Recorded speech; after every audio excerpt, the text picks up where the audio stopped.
सबसे पहले तो 27 तारीख को आप लोगों के रूबरू हूँ और आपके सभी चैनल के माध्यम से मैं संविधान निर्माता मेरे मसीहा बाबा साहब doctor B are Ambedkar ji व हमारे समस्त महापुरुषों के चरणों में नमन करते हुए मुझे खुशी है आपको बताते हुए, जनता को अवगत कराते हुए कि बाबा साहब के पुत्र माननीय भीमराव यशवंत राय अम्बेडकर जी आज मेरे साथ बैठे हैं और हरियाणा की पवित्र भूमि पर, कुरुक्षेत्र की पवित्र धरा पर शाहबाद हल्के से मैं मिशन एकता पार्टी की उम्मीदवार हूं।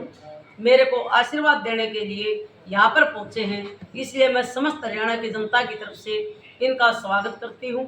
और आपने जो पूछा कि क्या कहना चाहेंगे, मैं आपको और जनता को आपके चैनल के माध्यम से अपील करना चाहती हूं कि जब से देश आज़ाद हुआ हमारे पूर्वजों ने कांग्रेस की सरकारें बनाई, बीजेपी की सरकार बनाई, तीसरे मोर्चे की बनाई, सभी सरकारें बनी, लेकिन आज तक समस्या जस की तस है।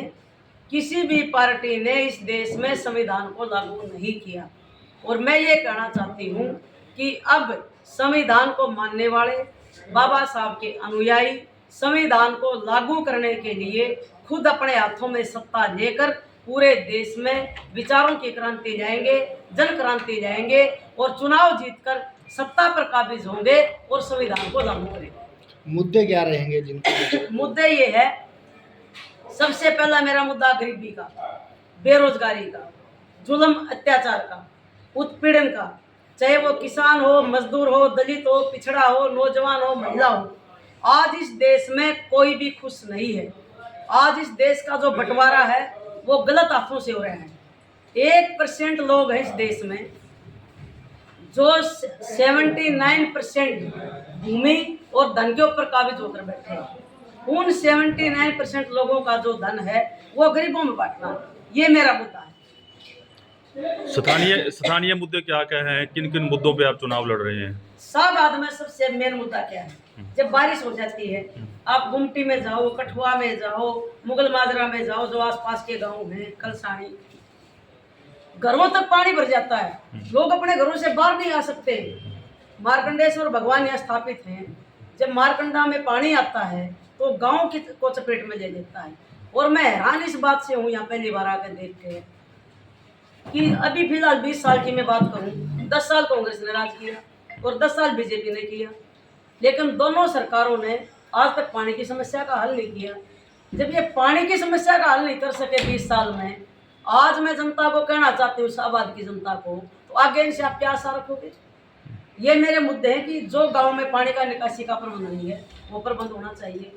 गांव में विकास का कार्य कुछ भी नहीं है, कोई नाली नहीं है, गली नहीं है, लोगों को रोजगार नहीं है, नशे का प्रचार धुआंधार है, 1 नंबर में नशे में आ चुके हैं शाहबाद। तो मेरे मुद्दे क्या हैं, सबसे पहले इस हल्के में पानी की निकासी का प्रबंध होगा और नशा जो है जड़ मूल से खत्म करने का मैंने संकल्प लिया है। मैं चुनाव जीतूं हारूं मुझे नहीं पता, वो जनता तय करेगी, मार्कंडेश्वर भगवान तय करेंगे, गुरु महाराज तय करेंगे, बाबा साहब हमें आशीर्वाद देंगे। लेकिन मेरा ये संकल्प है, अगर मैं चुनाव जीतती हूँ तो मैं सरकार में बैठ के कलम से काम करूँगी, अगर मैं हारती हूँ तो मैं हाथ में लठ लेके लोकतंत्र की रक्षा करते हुए संविधान में जो हमें अधिकार दिए, रोड के ऊपर सरकार के खिलाफ खड़ी होकर शाहबाद की जनता को न्याय दिलवाऊं। मैडम, सबसे बड़ा नशा मुद्दा है शाहबाद मारकंडा में और वर्ल्ड में जाना जाता है मेरी संसार। आपने जो सवाल किया अशोक जी, बहुत अच्छा किया। एक तो हॉकी जो है ना पूरे विश्व में फेमस थी हमारी शाहबाद की, स्टेडियम भी बहुत अच्छा है। 2016 तक है ना, कोच भी अच्छे थे, बहुत अच्छा था यहाँ। और यहाँ के लोग हॉकी में हिस्सा भी लेना चाहते, करना भी चाहते, लेकिन उनको सिखाने के लिए कोच ही नहीं। तो हॉकी का तो सत्यानाश हो चुका है, उसका भी मैं सुधार करूँगी। अच्छे कोच हम यहाँ शाहबाद में देंगे हॉकी के लिए। और दूसरा, आपने बोला कि नशे का हब बन चुका है।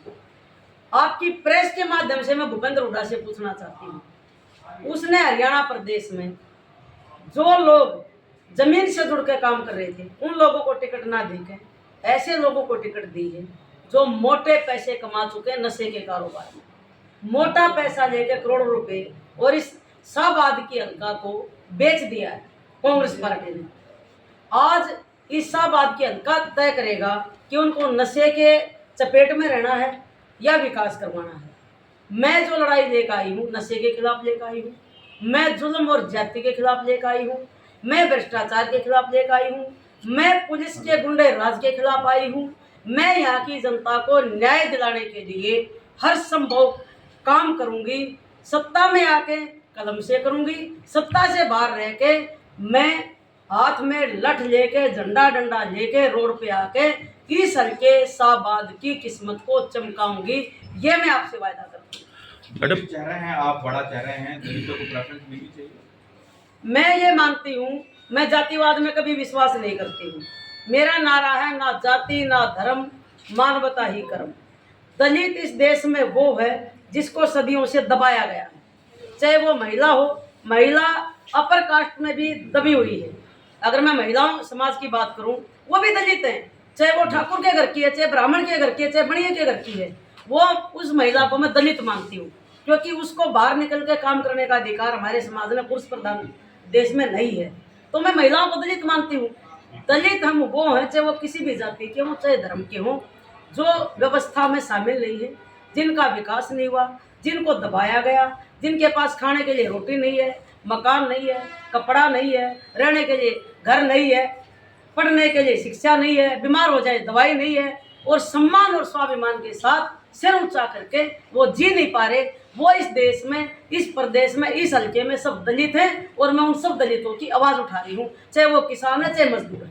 पंजाब के मुख्यमंत्री ने चन्नी ने कहा है कि हरियाणा और पंजाब के किसानों को कूटा भी है और पिटा भी है। 70 साल तो पंजाब कांग्रेस ने राज किया, 10 साल बीजेपी ने राज किया है, और किसानों की आज तक कोई भी सुनवाई नहीं हो रही है। दूसरा मुद्दा है बेरोजगारी का।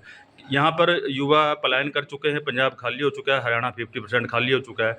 आप बेरोजगारी पे क्या कदम इस उठाएंगे? प्रश्न पर मैं जनता से कहना चाहूँगी, अगर जनता को अपना भला करना है, चाहे वो कांग्रेस हो, बीजेपी हो, आप हो, ये सब एक थैली के चट्टे बट्टे हैं।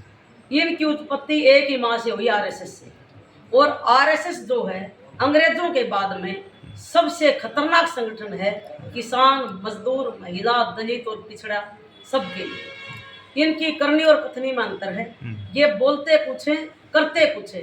जैसे बुगला सफ़ेद होता है, अंदर से जब उसको मिल जाए कीड़ा मकोड़ा उसको खा जाता है, ऐसे ही मैं आरएसएस के चरित्र को बोलती हूँ कि ये बुगला भगत है, मुंह में इनके राम राम है, बगल में इनके छुरी है, और वो छुरी घोंप के कांग्रेस, बीजेपी, आप जो भी ये लोग हैं, ये सब आरएसएस से निकले हुए लोग हैं। अंग्रेजों के बाद पार्टियां बनी, तो इन लोगों ने पीठ में छुरा घोंपा है, पेट में छुरा घोंपा है, और किसी ने भी रोजगार देने की बात नहीं की। इसलिए आज हमारा पंजाब नशे की चपेट में है। हमारा पंजाब का नौजवान विदेशों में पलायन कर रहा है, और हमारे मुख्यमंत्री कहते हैं कि हम विदेशों में रोजगार देंगे। उन मुख्यमंत्रियों से पूछना चाहती हूँ जो पूर्व मुख्यमंत्री हैं, मनोहर लाल खट्टर भी कहते हैं विदेश में रोजगार देंगे। अरे तेरा हरियाणा तो बर्बाद हो गया, तू यहाँ का मुखिया है, भाई हरियाणा को तो संभाल लिया, विदेश में तेरी क्या औकात है, तू रोजगार देगा? समझो आप इस बात को, ये हमें समझना पड़ेगा, ये जनता को समझना पड़ेगा। ये जो मक्कार लोग हैं, चाहे वो कांग्रेस के हों, चाहे बीजेपी के हों, और एक बड़ी बात मैं आपको कहना चाह रही हूँ, ये जो दलित समाज के लोग हैं, जो आज बाबा साहब के संविधान की बदौलत आरक्षण लेके एमपी एमएलए बन रहे हैं, मैं आपके माध्यम से कह रही हूँ कि इस देश में राजनीतिक आरक्षण खत्म होना चाहिए। इनको औकात का पता चल जाएगा, ये गांव के मेंबर बन के दिखा दियो। आज ये हमें हमारी दलाली करते हैं समाज की, और ये जूते भी खा रहे हैं और हमें भी पिटवा रहे हैं। ये मैं कहना चाहती हूँ। मैम, ये माइक इनके लिए